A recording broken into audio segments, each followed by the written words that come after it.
오늘은 이제 민수기 배반으로 들어가겠습니다. 민수기, 형제자매님들 프린트볼 다 갖고 계시죠? 로마서 1권에 보면 민수기의 저자, 기록 시기, 기록 장소, 다루는 기간, 주제, 계략 6가지 항목이 있습니다. 저자는 누구입니까? 예, 모세입니다. 모세가 창세기, 출애굽기, 레위기, 민수기, 신명기 5권의 율법을 기록하였습니다. 우리 다음에 이제 신명기 남았죠. 두 번째 기록 시기는 주전 1452년경 이스라엘 자손이 광야에서 방황하던 40년의 기간이 끝날 점입니다. 이스라엘 백성들이 출애굽에서 광야 생활을 몇 년 했습니까? 네, 40년 했죠.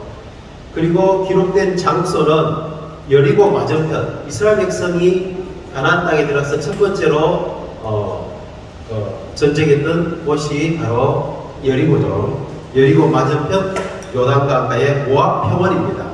람세스에서부터 출발해가지고 결국은 42번째 지점인 모압 평원에 도달해서 거기에서 모세가 민수기를 기록했습니다.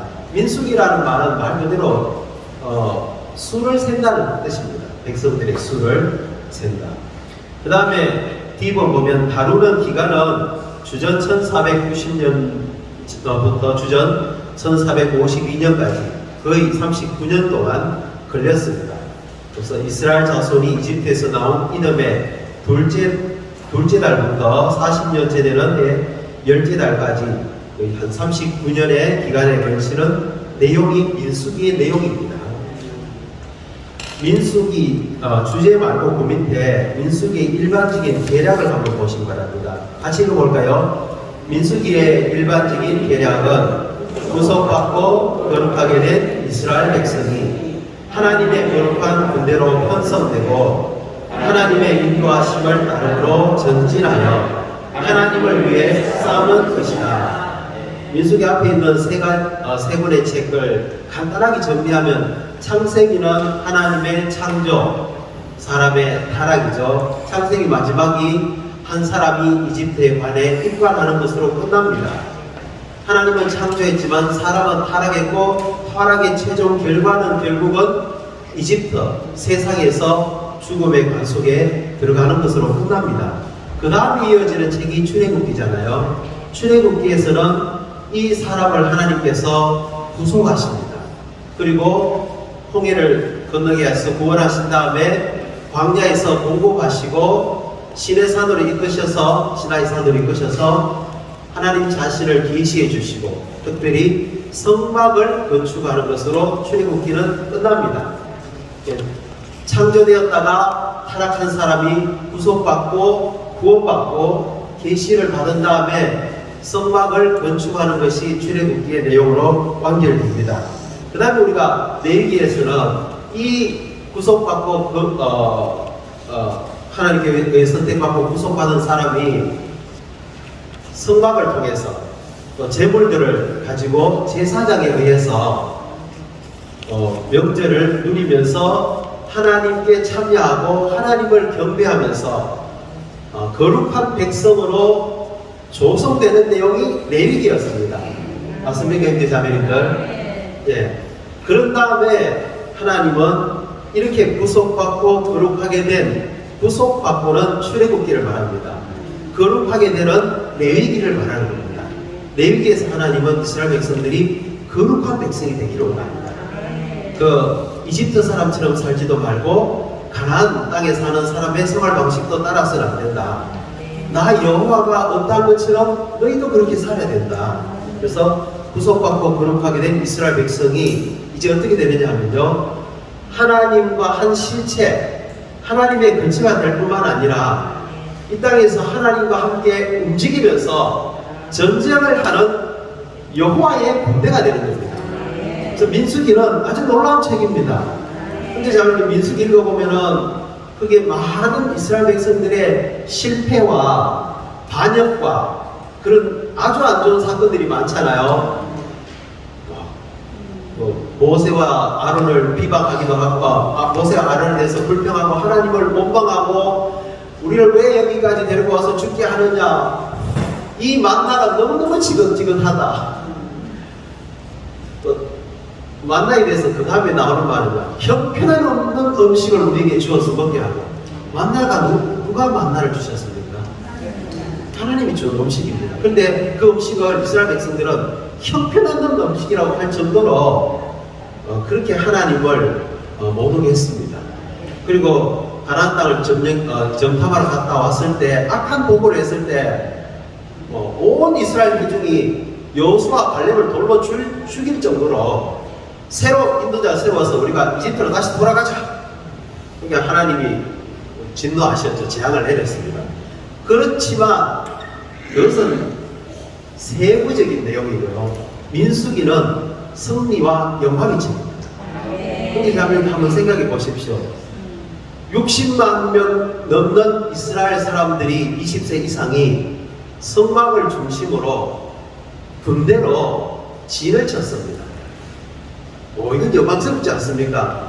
보니까 반역도 있었고, 비방도 있었고, 탐욕도 있었고, 불신도 있었고, 원망도 있었는데, 그거는 안에서 속속들이 들여다보니까 생긴 것이었지만, 전체적인 거시적인 관점에서 봤을 때 이 땅에 하나님과 함께 움직일 수 있는 군대가 있습니다. 그 조상들의 깃발에 따라서 놀랍지 않습니까? 민수기 처음에는 이렇게 군대가 개수되고 마지막에는 그 가나안 땅을 안배하는 일이 나옵니다. 얼마나 영광스럽습니까?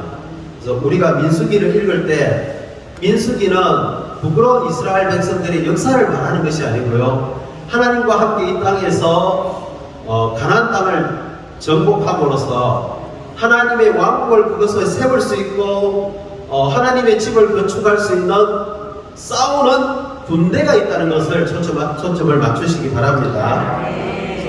그 다음에 2번 보십시다. 주제 같이 읽어볼까요? 그리스도는 하나님의 백성에게 삶의 의미요 증거요 중심이시며 그들의 여정과 전쟁의 인도자요 길이요 목표이신. 아멘.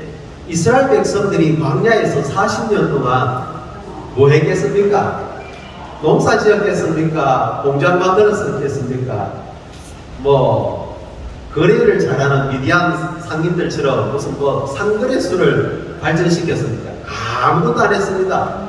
그대로 오직 성막과 그 안에 있는 언약궤만 돌봤습니다. 40년 동안입니다.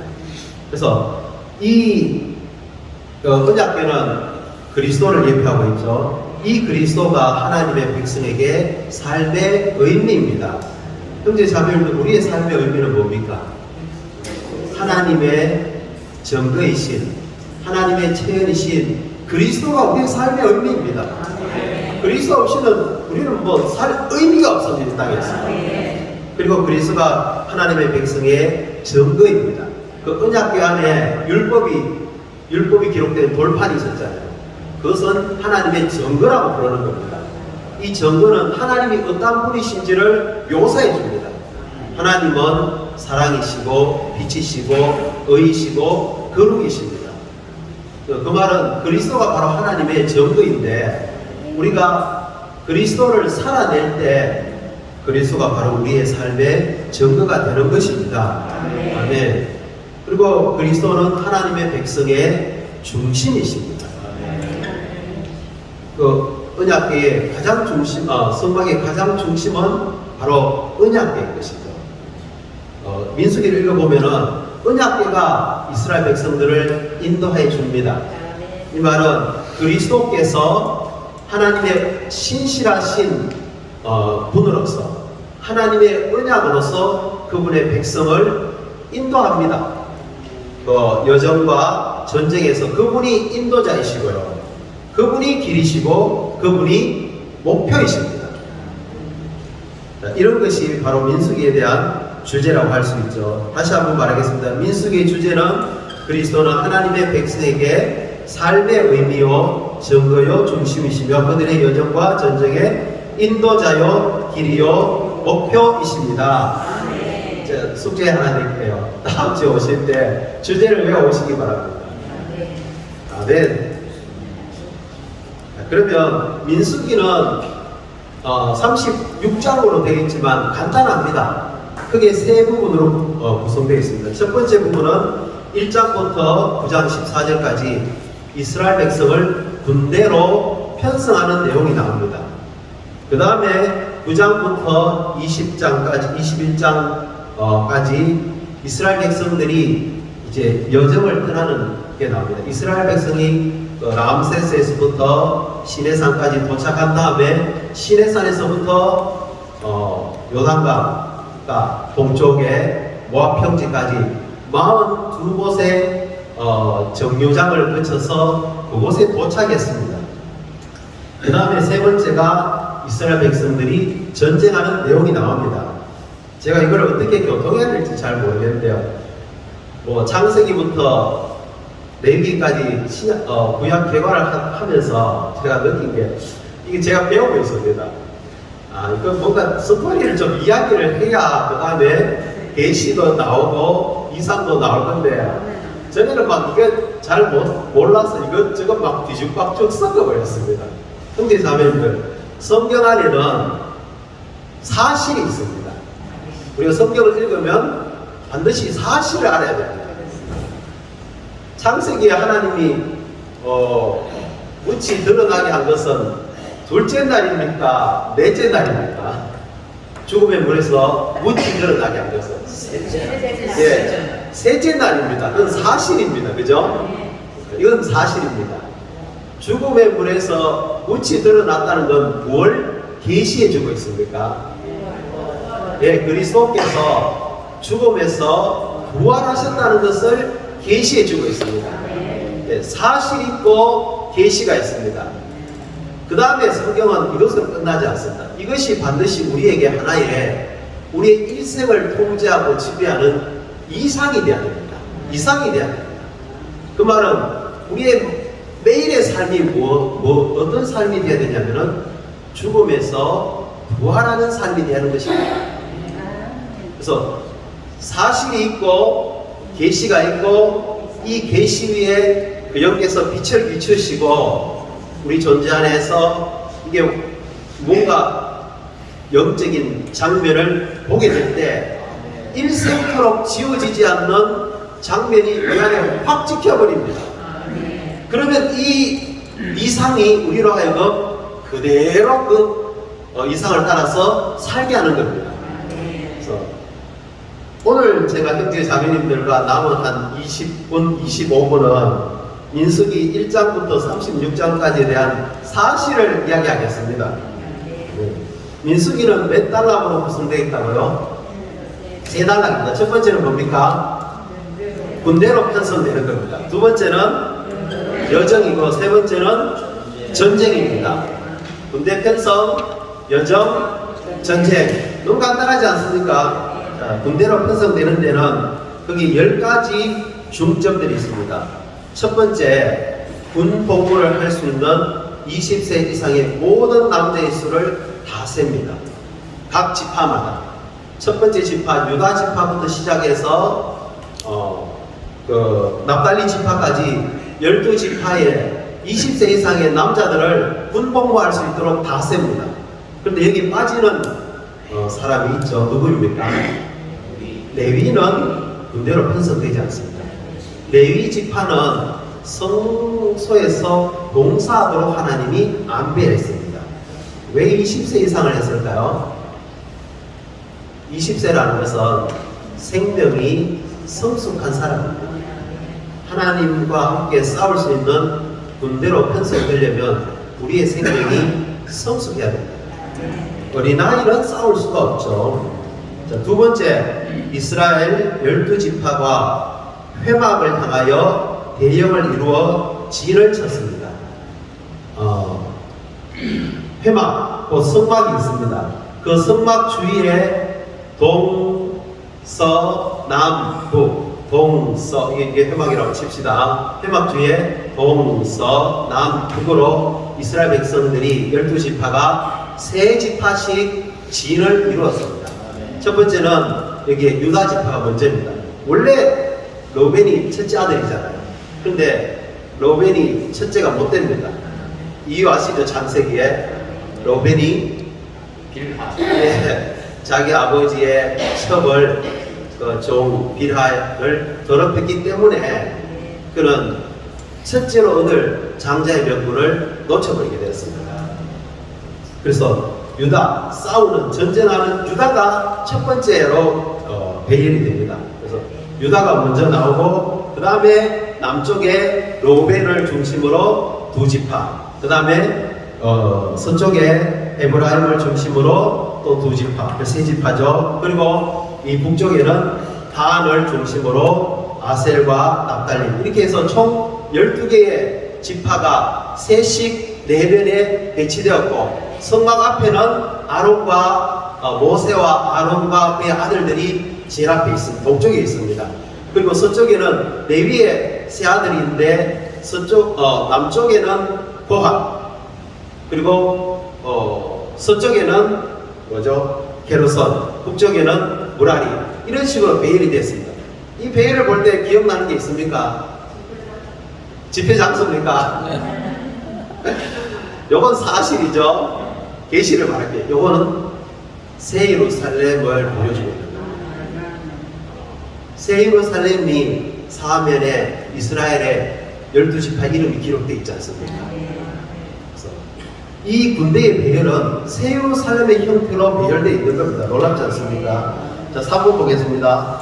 제사장의 봉사와 레위 지파의 거룩한 봉사가 나옵니다.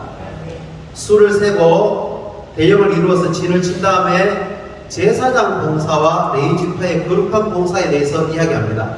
제사장들은 성막에 있는 언약궤, 금등잔대, 임재의 떡상, 분향단, 번제단, 물두멍, 이런 것들, 그리스도와 관련된 직접적인 것들을 다룹니다. 근데 레위인들은 그렇지 않습니다. 이것들을 제사장의 봉사를 보조하면서 이러한 것들을 운반하는 봉사를 합니다. 그래서 이 민수기에서 봉사라는 말은 전쟁이라는 말과 같은 겁니다. 제사장의 봉사는 전쟁의 봉사입니다. 다음에 제가 더 상세하게 설명을 드리겠습니다. 그런 다음에 하나님께서 이 군대로 편성하는 데 있어서 네 번째, 이스라엘 자손의 더러움을 처리합니다.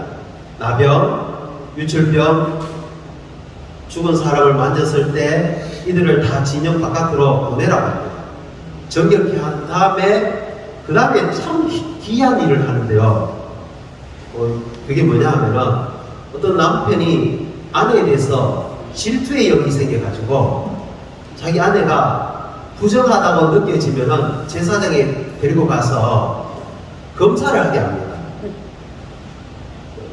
어떻게 하냐면은 물에다가 성막에 있는 티끌을 담아가지고 질투의 소재물을 여인에게 준 다음에 머리를 풀어헤치고 네가 정말 다른 남자와 간음했느냐 하지 않았느냐 이렇게 이제 맹세를 하게 한 다음에 그 물을 마시게 합니다.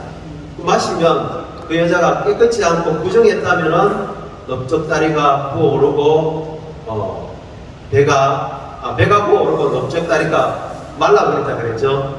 근데 이게 뭘 말하냐면요, 그리스도는 우리의 남편이시고 우리는 그분의 아내입니다. 하나님을 위해서 전쟁하기 위해서는 능력이 중요한 게 아닙니다. 순결이 가장 중요합니다. 순결한 자만이 하나님을 위해서 싸울 수가 있다는 걸 보여주는 겁니다. 그런 다음에 나시린의 헌신이 나옵니다. 우리가 잘 알다시피 제사장은 출생으로 말미암아 하나님께 봉사할 수 있는 제사장이 되었죠. 그런데 하나님은 문을 하나 더 열어놓았습니다. 누구든지 자원해서 하나님을 섬길 수 있는 나시린의 봉사를, 헌신을 하나님 열어놓았죠. 그래서 하나님의 갈망은 뭐냐면은 모든 이스라엘 백성들이 군대가 되기를 원하고 제사장과 레위인으로서 하나님을 섬기기를 원한다는 걸 보여주고 있는 겁니다. 자, 이렇게 이제 603,550명의 20세 이상이 개수되었습니다. 그리고 놀라운 방식으로 동서남북으로 성막을 중심으로 대형이 이루어졌습니다. 그리고 제사장 봉사가 갖추어졌고요. 이스라엘 백성들이 더러움이 제거되었고 나시린의 헌신을 통해서 하나님을 기쁘시게 했습니다. 그때 하나님은 이스라엘 아론과 그의 아들들에게 이스라엘 백성을 축복하라고 합니다. 여기에 3일성의 축복이 나옵니다. 여호와는 내게 복을 주시고 지키시기를 원하노라. 여호와는 내게 얼굴을 드시고 은혜를 베푸시기를 원하노라. 여호와는 내게 밝은 얼굴을 하시고 평안을 주기를 원하신다. 3일성의 축복으로 이스라엘 백성 그 군대로 편성된 이스라엘을 축복하는 겁니다. 형제 자매님들, 축복은 언제 오는지 아십니까? 우리가 하나님과 함께 움직일 수 있도록 군대로 편성될 때 3일 하나님의 축복이 우리에게 임하는 겁니다. 제가 여기까지만 말씀드릴게요. 그런 다음에 이스라엘의 12지파 인도자들이 하나님을 경배하기 위해서 제물들을 바칩니다. 모든 이스라엘 백성들은 군대의 수에 포함되었고요. 제사장들은 성막을 섬길 준비가 되어 있고, 또 각 지파의 인도자들은 하나님께 제물들을 드렸습니다. 그런 다음에 8번에 보면 아론이 등잔대에 등불을 밝힙니다. 이게 왜 필요하냐면요, 전쟁을 하려면 빛이 필요합니다. 등잔대에 등불을 밝힌다는 것은 하나님의 빛을 비춘다는 것인데요, 전쟁은 빛으로 하는 겁니다. 빛이 있어야만 하나님이 말씀하실 수 있고, 빛이 있어야만 전진할 수가 있는 겁니다. 자, 그 다음에 9번째 보면 레위인들을 회막의 일을 위해 봉사하도록 하나님께 바칩니다. 원래 하나님은 모든 이스라엘 백성들이 다 하나님을 섬기는 봉사자가 되기를 원했는데, 레위인들을 이스라엘의 맏아들을 대신해서 하나님은 봉사하게 하셨습니다. 그래서 이스라엘의 맏아들 대신에 누가 봉사하냐면은 레위인들이 합니다. 근데 이스라엘의 맏아들 숫자를 다 세어보고 레위인의 숫자를 다 세어보니까 몇백 명 차이가 났습니다. 그 차이 난 것은 속죄해가지고 그 세겔로 바꾸었습니다. 그래서 이 말은 뭐냐면 우리 모두가 다 봉사를 해야 된다는 것입니다. 우리 모두가 다 군대에 편성해야 된다는 걸 말해주고 있습니다. 그리고 10번째, 하나님은 유월절을 지키라고 모세에게 명령합니다. 유월절은 우리의 명절 아닙니까? 그래서 이스라엘 백성들이 전쟁하기 위해서는 몇 가지 치료해야 될 것들이 있었습니다. 반드시 첫 번째는 20세 이상의 모든 남자가 그 수에 들어야 되고요. 그 다음에 회막을 중심으로 대역을 이루어서 진을 치고요. 제사장의 봉사와 레위 지파의 거룩한 봉사가 안배되어야 되고, 더러움들이 처리되고 나시린의 헌신이 있고 하나님의 축복을 받고 각 지파의 인도자들이 하나님께 기꺼이 제물을 드리고, 아론이 등잔대에 등불을 밝힌 다음에 레위인들이 하나님께 드려지고, 명절을 지킬 때 이제 이들은 완벽하게 하나님의 군대로 편성이 되는 겁니다. 아멘. 자, 그 다음에 그들은 이제 하나님과 함께 여정을 떠나는데요, 하나님이 어떻게 그들을 안내하시냐면은 구름과 두 은나팔로 안내를 하십니다. 이 구름이 이렇게 낮에는 구름으로, 이 구름이 밤에는 불이 됩니다. 구름이 떠오르면 이스라엘 백성들은 움직입니다. 구름이 멈추면은 이스라엘 백성들은 멈춥니다. 한 달이고 구름이 멈춰버리면 이스라엘 백성들은 어떻게 해야 됩니까? 멈추고 있어야 됩니다. 이것은 일반적인 안내이죠. 또 나팔을 불 때, 경보가 불릴 때 그들은 싸우러 갑니다. 재밌는 것은 하나님이 이렇게 말씀했습니다. 이스라엘 백성들이 은나팔을 경보로서 불 때 하나님이 그 소리를 듣고 이스라엘 백성들을 위해서 싸우시겠다는 겁니다. 이게 뭔지를 한번 기도해 보시기 바랍니다. 우리가 나팔을 불 때 하나님께서 우리를 위해서 싸우시겠다는 뜻입니다.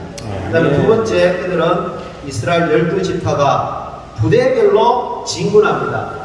진군할 때 최전방에 있는 건 뭘까요? 유다 지파 아닙니다. 최전방에는 언약궤가 갑니다. 언약궤가 제일 앞에 가고 그 다음에 유다 지파, 그 뒤에 성막에 이런 기둥이라든지 말뚝이라든지 받침이라든지 덮개라든지 포장 같은 것을 운반하는 무라리 자손과 게르손 자손이 뒤따라갑니다.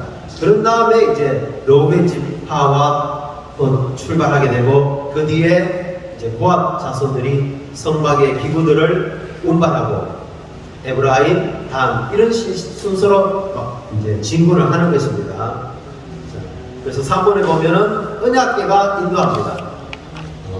민수기에는 언약궤가 사흘 동안 가다가 쉴 곳을 찾았다고 이야기합니다. 언약궤는 물질적인 것 아닙니까? 네. 언약궤가 이스라엘 백성들을 인도합니다. 안내하는 거하고 인도하는 것은 다릅니다. 안내는 일반적으로 자 이리로 오세요 안내하죠. 우리도 이렇게 보면 안내자가 있잖아요. 인도라는 것은 아주 구체적인 것입니다. 그래서 이 언약궤는 하나님의 증거이신 그리스도를 예표하고 있죠. 자, 네 번째 진영의 그런데 이건 너무 여기까지는 좋아서 이제부터 문제입니다. 이스라엘 백성들에게. 네 번째 진영의 바깥쪽에 있는 이들 중 일부가 하나님께 불평하자 하나님께서 불을 내려서 그들을 죽여버렸습니다. 이제부터 이스라엘 백성들의 실패가 나옵니다. 형제 자매님들 바깥쪽에 계시지 마세요. 집회 때 제발 앞자리로 앉으십시오. 밖에 있으면 불평하게 돼 있습니다. 저도 밖에 뒤에 앉아보니까 불평이 많이 나와요. 제가 봉사자이기 때문에 주의 상집회 때 앞에 앉는 게 아닙니다. 가장 임재의 떡상 주님과 가장 가까이 있고 싶어서 제일 앞에 앉는 겁니다. 봉사자는 앞에 앉고 비봉사자는 저 뒤에 앉는 그런 게 아닙니다. 뒤쪽에 앉지 마십시오. 그거 별로 좋은 게 아닙니다. 주 예수님 제 말을 좀 용서해 주시기 바랍니다. 그 다음에 또 어떤 실패가 있냐면 진영 가운데 섞여 살던 무리가 심한 탐욕에 빠집니다. 와, 이 만나 더 이상 지긋지긋해서 못 먹겠다. 생선도 있었고 이집트에는 오이도 있었고 참외도 있었고 부추도 있었는데 그래서 하나님이 어떻게 하신지 아시죠? 그래 한번 실컷 먹어봐요. 코에서 고기 냄새가 사라지지 않을 정도로 고기를 주겠다 하면서 이게 두 책이라 그럽니까? 팔꿈치부터 손가락 끝까지 이게 한 6이시죠? 두 규빗되는 높이로 하루길 가는 사방의 길까지 메추라기를 주어서 이빨 사이에 고기가 다 사라지지도 않는데 그 정도로 한번 신물나게 먹도록 하나님이 그들에게 고기를 주신다. 이건 불신이고 이건 하나님에 대한 원망이었습니다. 그래서 이 탐욕에 빠졌죠. 근데 누가 그렇게 했느냐면 진영 가운데 섞여 살던 무리입니다. 섞여 산다는 말은 자기가 어느 가문에 속했는지도 모르는 사람입니다. 출생이 어딘지도 모르는 사람입니다. 네. 형제 자매님들은 분명한 소그룹이 있습니까? 그래서 말하는 내 소그룹이 어딘지 모르면 안 됩니다. 섞여 살면 안 됩니다. 자, 그 다음에 미리암이 또 어떤 일이 있었냐면 미리암이 모세를 비방했습니다. 이유는 부스 여자와 결혼을 했기 때문에. 근데 그거는 하나의 부실이고 핑계입니다. 미리암이 모세를 비방한 것은 하나님의 말씀하심이 모세 니한테만 있느냐? 나도 신원자다. 나에게도 하나님의 말씀이 있다. 근데 하나님이 이렇게 말씀하셨어요. 신원자가 있으면 내가 그에게 이상도 보여주고 꿈에서도 말하지만 모세한테는 그렇게 하지 않는다. 직접 얼굴을 대면해서 사람에게 말하듯이 하고 이해하기 어려운 말로 하지 않고 쉬운 말로 알려준다. 모세는 내 얼굴을 보는 자다. 그래서 미리암이 모세를 비방하죠. 이거는 본인의 거스린 거죠. 결국 나병에 걸렸습니다. 일주일 동안 진영 바깥에서 있었습니다. 자, 그 다음에 여정 가운데 이게 가장 악한 겁니다. 하나님 모세에게 정탐꾼을 보내서 가나안 땅을 살펴보라고 했죠. 각 지파마다 한 명씩 12명을 보냈습니다. 그들이 돌아와서 보고를 하는데 와, 그 땅은 정말 놀랍고 좋은 땅입니다. 그런데 거기에 있는 사람들은 그 안악 자손은 내피가 같습니다. 우리는 그들 앞에 메뚜기와 같습니다. 가면 우리 다 죽습니다. 이 말을 듣자 온 회중들이 어떻게 한 줄 압니까? 이 불신의 말을 듣고 모세와 하나님을 대해서 원망하기 시작합니다. 아까 제가 말씀드렸죠. 여호수아와 갈렙을 돌로 쳐서 죽이려고 하는 거예요. 그토록 하나님께서 하신 것을 다 보고. 이렇게 그때 갈렙이 뭐라고 했습니까? 아닙니다. 그들은 우리의 밥입니다. 올라가서 점령합시다. 불신 때문에 하나님은 이스라엘 백성들을 혐오하게 되었습니다. 미워하는 정도가 아닙니다. 혐오가 뭔지 아시죠? 이거 뭐 정말 보기도 싫고 가까이 가기도 싫고 막 그런 종류가 됐다. 그래서 하나님은 이집트에서 나왔던 여호수아와 갈렙의 200만 명이면 모세와 아론과 아들들 여호수아 갈렙 빼고 나머지는 전부 광야에서 시체가 막 나뒹굴 정도로 다 죽여버리겠다고 이야기했습니다. 네. 형제자매님들, 불신은 정말 끔찍한 것입니다. 그 다음에 하나님께서 제물들과 안식일과 백성의 의복 꾸밈에 관한 규례들을 말씀하셨고요. 그 다음에 또 심각한 사건이 발생했는데 보라와 다단과 아비람, 온 이스라엘 백성의 인도자들입니다. 이들이 250명이 모세에 대해서 반역을 일으켰습니다. 왜 모세와 아론과 당신들은 성소를 직접 섬기는 그 봉사를 하고 우리는 레위의 봉사를 합니까? 우리의 봉사가 마음에 안 듭니다. 그리고 당신들은 우리보다 왜 더 스스로를 더 높입니까? 이 말은 뭐냐면요, 그들 안에 뭐가 있었다는 말입니까? 그 봉사는 높이는 게 아닙니다. 사람들을 위해 높이기 위해서 하는 봉사가 아니죠. 근데 보라가 딱 보니까 모세와 아론의 봉사는 레위 봉사보다 더 높다고 생각합니다. 이 야심이 발동해서 모세와 아론에 대해서 반역을 일으켰죠. 그때 모세가 250명 다 향로를 가지고 불을 담아서 오라고 했습니다. 향을 담아서 오라고 했죠. 그리고 보라와 그의 무리들을 하나님이 이전에는 하지 않았던 새로운 일을 합니다. 그게 뭐냐면 산채로 그들을 음부에 삼켜버립니다. 원래 음부에 삼키는 일은 죽고 사고로 죽든 병으로 죽든 사람이 죽고 음부로 내려가는 건데 이들은 산채로 음부로 내려갔습니다. 반역은 야심에 의해서 일어나는 반역은 정말 하나님의 경륜을 손상시킵니다. 그러고 나서 하나님이 이제 어떤 일을 하시냐면은 각 지파마다 막대기 하나씩 가져와서 이름을 적으라고 합니다. 레위 지파의 막대기에는 아론의 이름을 적어서 그것을 증거계 앞에 두는 거죠. 그 다음날 되보니까 막대기에서 싹이 나고 꽃이 피고 덜 익은 아몬드가 아니고 익은 아몬드가 맺혔습니다. 그래서 이것으로 하여금 하나님은 아론의 봉사가 입증된다는 것을 보여주셨습니다. 그리고 그것을 어디입니까? 언약궤 안에 보관해서 두 번 다시는 봉사에 대해서 토를 달지 말라고 정하셨습니다. 아멘. 그리고 12권 보죠. 레위인의 봉사와 아론 집안의 제사장 봉사, 그리고 그들에 대한 봉사에 대해서 하나님 말씀해 주셨습니다. 레위인의 봉사, 또 제사장의 봉사, 그리고 그것에 대한 봉사가 얼마나 존귀한 것인지를 보여주셨습니다. 이스라엘 11지파에게는 다 땅을 유업으로 주셨는데 레위인들에게는 땅을 유업으로 주지 않았습니다. 레위인들과 제사장들에게 준 유업은 뭐겠습니까? 하나님 자신, 그리고 하나님께서 누리는 음식이신 제물의 목. 형제자매님들, 다음에 이야기할게요. 우리가 누리는 최고의 복이 뭔지 아십니까? 하나님 우리 최고의 복입니다. 아멘. 그런 다음에 이제 하나님이 아주 이상한 일을 했습니다. 불교를 심는 물을 만들어라 합니다. 이전에 어떤 일이 있었습니까?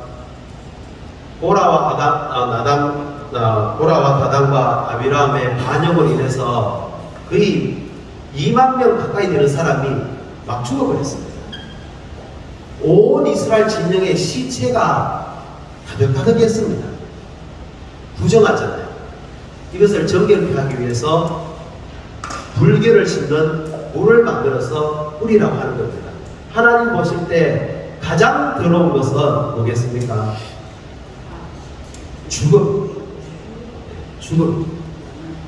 이건 죄보다 더한 것이죠.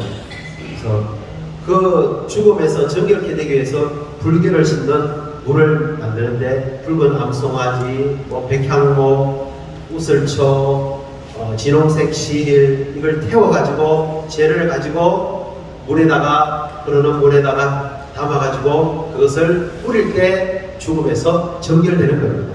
우리가 하나님과 함께 전쟁하기 위해서는, 싸우기 위해서는 우리는 철저하게 죽음에서 깨끗하게 될 필요가 있습니다. 그 다음에 13번째, 이거 전쟁까지는 못 가겠네요. 14번까지 하겠습니다. 모세의 실패가 나옵니다. 이스라엘 회중 앞에서 하나님을 합당하게 대표하지 못한 모세의 실패. 여러분 잘 알죠? 이스라엘 백성들이 물이 없을 때 불평했습니다. 투덜거렸습니다. 근데 이거는 반역의 표시는 아닙니다. 물은 그 영을 상징할 때 그 영이 부족하면 우리는 투덜거릴 수밖에 없습니다. 근데 인도자의 모세가 하나님께 말씀드렸을 때 하나님이 네가 가지고 있는 막대기를 치라고 안 하고 관성을 향해서 말하라고 했습니다. 명령하라고 했습니다. 근데 모세가 어떻게 했습니까? 그때까지만 해도 잘 참고 잘 인도했던 겉으로 온유했던 모세가 그만 한 번의 실수로 가나안 땅에 못 들어가게 됐죠. 이 반역자들아, 내가 너희들을 위해서 물을 내겠느냐? 그래서 우리 봉사하는 사람들은 조심해야 됩니다. 성도들의 어떤 불평이 영이 부족해서 그 영이 부족해서 하는 불평인지 진짜 이게 그 영적인 영으로 하는 불평인지를 우리가 잘 알아야 됩니다. 이 하나 때문에 모세는 하나님의 거룩을 대표하지 못했고 반석을 2번 친 것은 하나님의 경륜을 파괴한 것입니다. 주님은 이미 십자가에 한번 맞으심으로써 그 영을 쏟아내셨는데 모세가 2번 침으로써 결국은 모세 또한 실패하게 됩니다. 그래서 아론도 결국은 죽게 되는 거죠. 자, 제가 말씀드리는 것은 우리의 실패는 결국은 다 어디가 비결이냐면은 죽음입니다. 미리암도 죽었습니다. 아론도 죽었습니다. 결국 모세도 가나안 땅에 들어가지 못하고 죽습니다. 형제 자매들, 우리는 죽지 말아야 됩니다. 이 말이 뭐냐면요, 실수를 조심하셔야 됩니다. 이거 뭐 전쟁까지 하려고 했는데 어쨌든 형제 자매님들, 민수기는 이 땅에서 하나님과 함께 전쟁할 수 있는 영광스러운 군대가 있다는 겁니다. 오늘 우리 자신과 기독교 상황을 보실 때 영광스럽습니까? 승리 충만합니까?